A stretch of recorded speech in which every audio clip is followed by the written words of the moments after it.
Hadirin rahimakumullah. Beberapa tahun terakhir kita menyaksikan dari televisi berita yang sangat memprihatinkan yang terjadi di beberapa negeri Islam.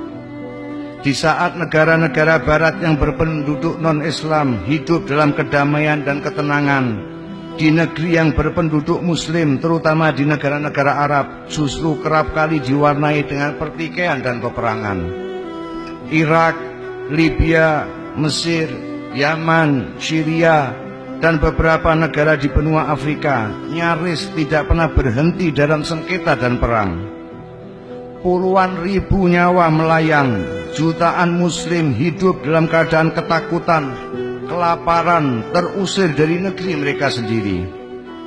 Kita lihat juga di tayangan televisi bagaimana para pengungsi dari Suriah keluar meninggalkan negeri mereka. Yang sangat aneh, mayoritas mengungsi ke negara-negara yang bukan berpenduduk muslim. Mengapa mereka tidak mengungsi ke negara-negara Arab?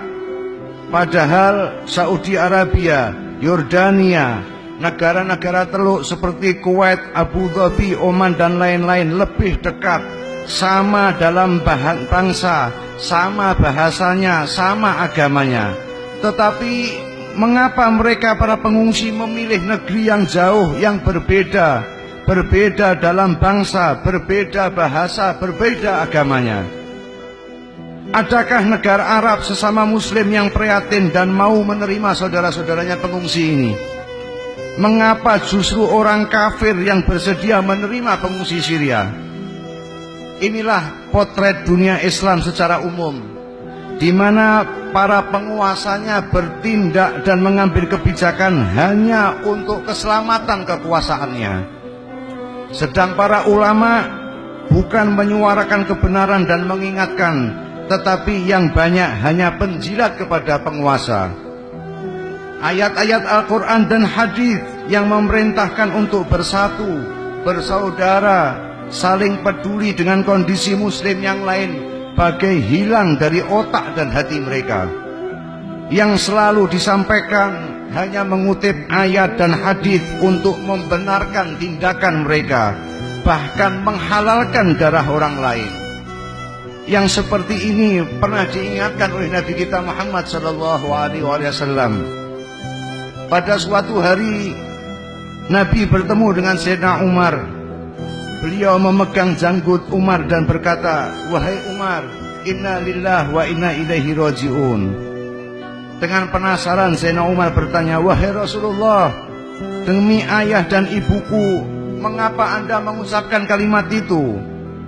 Nabi kita Muhammad SAW menjelaskan, "Baru saja Jibril mendatangiku dan berkata, 'Wahai Muhammad, inna lillah wa inna ilaihi raji'un.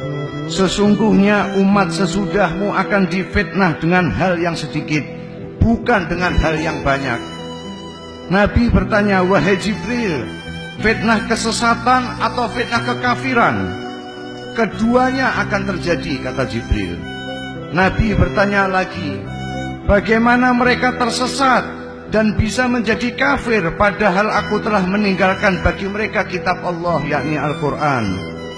Malaikat Jibril menjawab, "Dengan kitab Allah mereka tersesat karena masing-masing golongan akan menakwilkan sesuai dengan keinginan mereka, karena itu mereka sesat."